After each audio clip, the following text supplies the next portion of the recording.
Hola, excelente tarde, mañana o noche. Yo soy Tona Bravo y sean bienvenidos a tu podcast sobre arquitectura, Arcast episodio número 5, Panorama Energético. En esta ocasión nos vamos a dar la licencia de no hablar de arquitectura y hablar sobre la energía a nivel mundial. Hablemos sobre el panorama energético internacional. Es complejo hablar en concreto del panorama internacional, pues en todo el mundo las agendas climáticas y energéticas son muy diferentes, y esto en relación de su geopolítica, sus propios recursos, agendas ambientales, etc. Aunque en teoría se supone que todos los países desarrollados están haciendo una transición energética acelerada, pero esto no siempre es posible. Como ejemplo, se tiene la estrategia fallida energética de Merkel en Alemania, que no logró generar energía eólica por una mala planeación y se volvió a la quema del carbón. Por otro lado, se tiene la estrategia eficiente de Mujica en Uruguay, que logró que casi el 97% de la energía consumida en el país provenga de energías renovables. Pero como se menciona al inicio, los factores en cada país es muy distante. Creo que para poder desarrollar bien este tema tenemos que hablar a grandes rasgos de las políticas energéticas comunes por continente, así como de los proyectos de plantas eólicas, fotovoltaicas, geotérmicas, etc. En América del Norte podemos notar que al menos la agenda energética de Canadá ya se acerca a un 64.2% de uso de energías limpias. Al menos el 59.3% de la energía usada en Canadá proviene de la energía hidráulica, ya sea por ríos o cascadas. Aunque la eólica representa tan solo un 3.5% y la biomasa 1.4% de la producción por medio de renovables, es decir, que casi un tercio se produce por medio de energía fósil. Pero cabe mencionar que su demanda energética depende mucho de su población y actividades industriales como transporte. Bien, Canadá cuenta con 38.2 millones de habitantes, cuando al menos en México se estima que somos 127 millones, ¿sí? Un 70% más. En cuanto a las políticas energéticas en Estados Unidos, hay que entender que mucha de su producción es mixta, tanto empresas privadas como empresas federales. Y aunque muchos de sus compromisos internacionales anuncian una transición energética, podemos notar que tienen un atraso muy marcado, pues conforme a las estadísticas del Departamento de Energía, se conoce que el 36.35% proviene aún del petróleo, el 29.1% del gas natural, un 16.04% de la quema del carbón, un 8.34% proviene de las centrales nucleares, lo que da una suma de 89.83% proveniente de energías no renovables. El 10.17% restante se divide en 0.23% de la geotermia, 0.57% de la solar, 1.87% de la eólica y el 2.45% de la hidroeléctrica y por último un 4.83% de la biomasa. Bien. Aunque la producción de electricidad es muy diferente en sus fuentes respecto al porcentaje de las fuentes, pero esto no cambia mucho pues la electricidad es producida al menos el 51% por carbón, mientras las renovables ocupan el 9%, el resto es diversificado entre gas, petróleo y producción nuclear. Con el dato de la población estadounidense, donde hay cerca de 332 millones de habitantes, podemos entender por qué ha sido complicado la transición energética. Y algo que sabemos, en mi caso como estudiante de ingeniería en energía renovable, es que estas no son tan eficientes en cuanto a rendimiento si lo comparamos con las no renovables, sobre todo con gas y petróleo. Pasemos ahora a Sudamérica, para entender más el panorama energético a nivel internacional. Analizaremos de manera breve el escenario de Colombia, que sin duda sorprende al notar que más de la mitad de su energía proviene de fuentes renovables o limpias, conforme a las estadísticas del Ministerio de Minas y Energía. El 68.3% es generada por energía hidroeléctrica, el 30.7% corresponde a diferentes fósiles, principalmente el petróleo. El 0.8% restante es cogeneración, el 0.1% eólica y el último 0.1% es solar. Podemos notar que Colombia tiene una alta producción de energía renovable para su uso.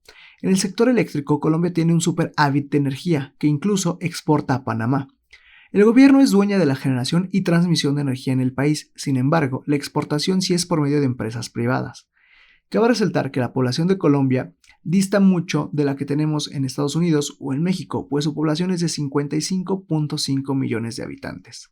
Hagamos ahora un paso rápido por Uruguay y Chile, principalmente Uruguay, para conocer la política de transición energética dada entre 2010 y 2015.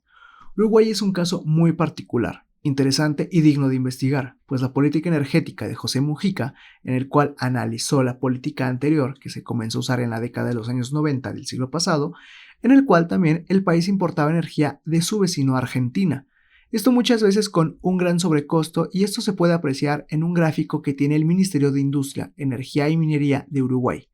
Notamos que un megawatt, costaba en 1990 cerca de $60 y se mantuvo así por 2 años, aumentando de manera gradual a $150 en 1996, llegando a un pico máximo de $200 en 1998, momento en que se da la crisis económica de 1998 a 2002, que fue de causas múltiples como fue la recesión económica, la crisis vecina de Brasil y Argentina, una epidemia de fiebre aftosa que tuvo como efecto la devaluación del peso uruguayo. Adelantémonos al periodo 2010-2015, que fue el punto de mayor inversión en la energía renovable y un cambio en la agenda ambiental y energética. Con un costo inicial de $258.83 por megawatt, tuvo su máximo costo en 2013 de $307.25 por megawatt, periodo que tiene una razón de aumento que corresponde al pago de indemnizaciones de contratos incumplidos con Argentina por la compra de energía, así como la inversión de manera veloz en infraestructura eólica y mejoramiento de presas. A mediados del año 2014, el costo por megawatt de forma sorprendente reduce a casi la mitad del costo en el año anterior, siendo de $145.97, para así en el 2016 llegar con su costo mínimo post periodo de transición a $126.61 por megawatt. En la actualidad oscila entre $135 y $141. Si hacemos una conversión promedio en kilowatts a peso mexicano, obtenemos que el kilowatt cuesta 2.80 pesos, 2 pesos 80 centavos. Esto en pesos mexicanos, siendo un costo algo alto para el promedio del costo de la energía en México. En la actualidad, la energía de Uruguay se compone en un 40% de fuente eólica, 30% hidroeléctrica y 20% de la biomasa, solar 4% y el 6% restante viene de energía fósil, principalmente el petróleo. Aunque es importante mencionar que económicamente Uruguay ha llegado al punto de exportar energía en un 148%, al menos en el año 2021 dichas ganancias se reinvierten en la seguridad energética nacional. Dato importante, esta inversión en la transición sirve a una población de 3.5 millones de habitantes, por lo cual su demanda energética equivale a dotar de energía al estado de Tamaulipas aquí en México. En Chile el panorama es similar. Aunque en los últimos años se ha invertido en energía limpia, sobre todo en solar, tanto térmica como fotovoltaica, conforme los datos del Ministerio de Energía de Chile del 2022. La generación de la energía eléctrica se da de la siguiente manera: hidroeléctrica representa el 22.3%, solar 24.1%, eólica 13%, biomasa 2.3% y 0.3% por medio de la geotermia. El resto ya corresponde a fuentes no renovables, carbón 13%, gas natural 15.1% y 9.8% del petróleo.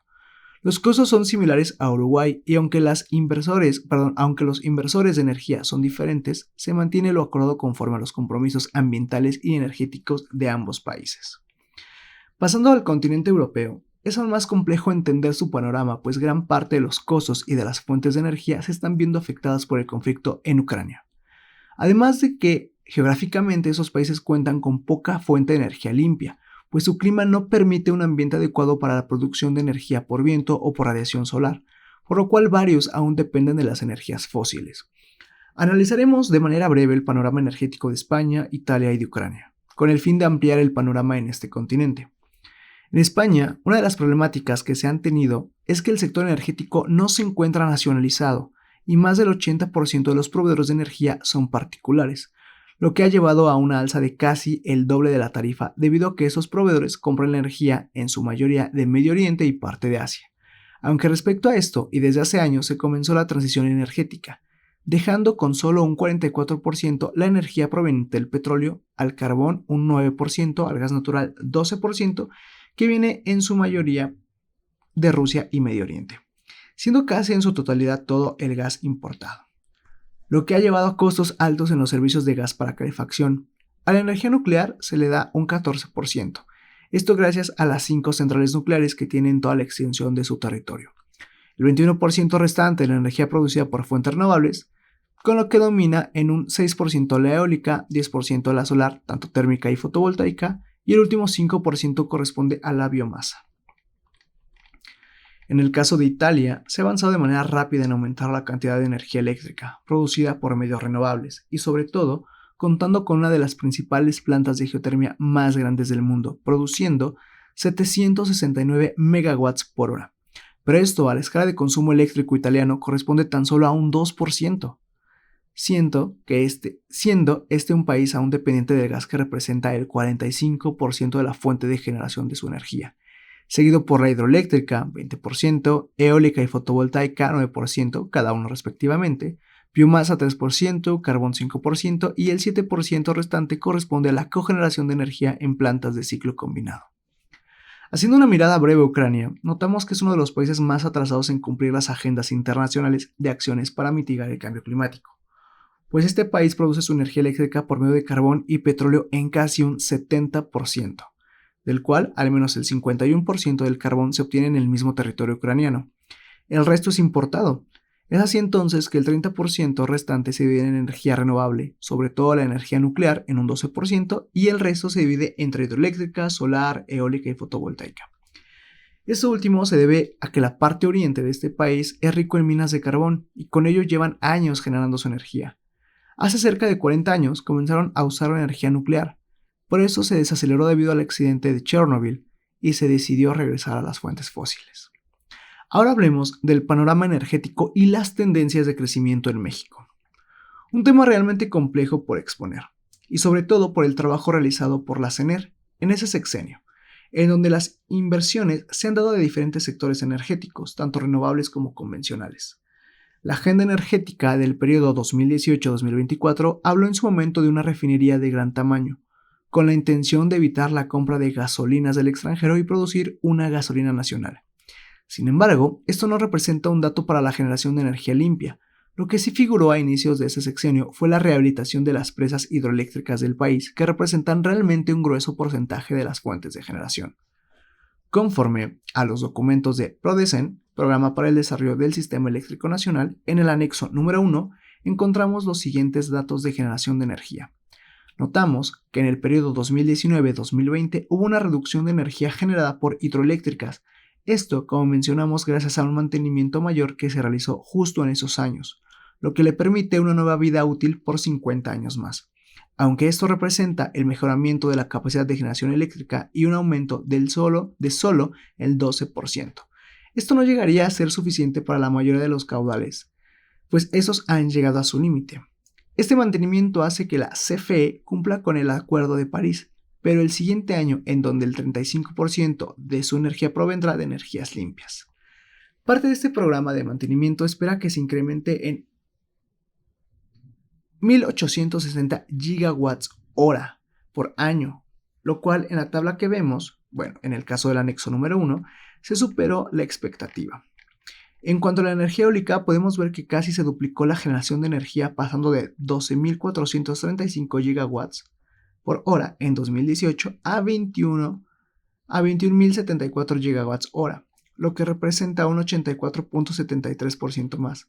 A pesar de las reformas a la ley eléctrica que se han aprobado, lo que da a entender que la inversión en ese sector ha sido continua, así como la fotovoltaica, que en 2018 era de 3.211 gigawatts por hora, y que ahora, en el último registro del año 2021, se tiene una generación de 20.194 gigawatts hora, lo que representa casi un 628.9% de aumento de generación por este medio, lo cual sí se distribuye en diferentes ramas, pero es abasto aislado, generación distribuida y por fideicomisos de riesgo compartido, según el FIRCO. Para cerrar este tema, podemos apreciar las cifras oficiales que presenta la CENER en su informe anual de fuentes de energía. Vemos una gráfica en la cual el 68.8% de la energía eléctrica viene por fuentes no renovables y el 31.2% restante corresponde a renovables. Podemos apreciar cómo en un contexto internacional todos los países estamos con un rezago en el cambio o a la llamada Podemos apreciar cómo en un contexto internacional todos los países estamos con un rezago en el cambio a la llamada transición energética. Y esto depende no únicamente de sus recursos naturales, depende mucho de su políticas públicas y energéticas en particular. De esta manera también notamos que sus costumbres se hacen presentes en la forma de consumir la energía. Mientras en Estados Unidos, España y Canadá, como ejemplo, los servicios de gas para calefacción es un servicio más a pagar porque se suministra a través de una red, así como para nosotros en México lo es el pago del servicio por suministro de agua y energía eléctrica. Concluyendo, cerrando el tema, podemos concluir, que muchas de las formas de producir energía en cada país van a depender de sus condiciones climáticas, recursos naturales, su geografía, su orografía, pues esto va a limitar o potenciar el uso de algunas fuentes de generación de energía. Además de que esto se va a ver reflejado en las políticas de cada país, sus investigaciones, las localidades o desarrollos urbanos que necesiten el o los diferentes servicios de energía. Vimos un panorama rápido sobre América Latina y Europa. Comprendimos que en ambos puntos del mundo se está llegando cada año a las metas de transición energética. Algo que debemos mencionar en esta investigación es que poco se ha visto de la diversificación de la energía. Todo o la gran mayoría se centra en energía eléctrica, fotovoltaica, eólica, hidráulica y en menor medida la geotermia, pero muy poco se hace en el tema de biomasa. Al menos en América Latina se realiza mucha investigación pero poca infraestructura para brindar los servicios. Al igual que el hidrógeno, a pesar de que su estructura química permite generar más energía que el gas natural, no se ha creado la infraestructura para tener bancos por medio de pilas de combustión o hidrogenoductos para consumo en todo el territorio nacional. Bien, recuerda suscribirte al canal en YouTube, seguirnos en Spotify y demás plataformas de podcast. Arcast, Arquitectura Hablada para Todos, es un podcast independiente en el cual tu colaboración es muy importante. Gracias por tu atención, nos escuchamos pronto.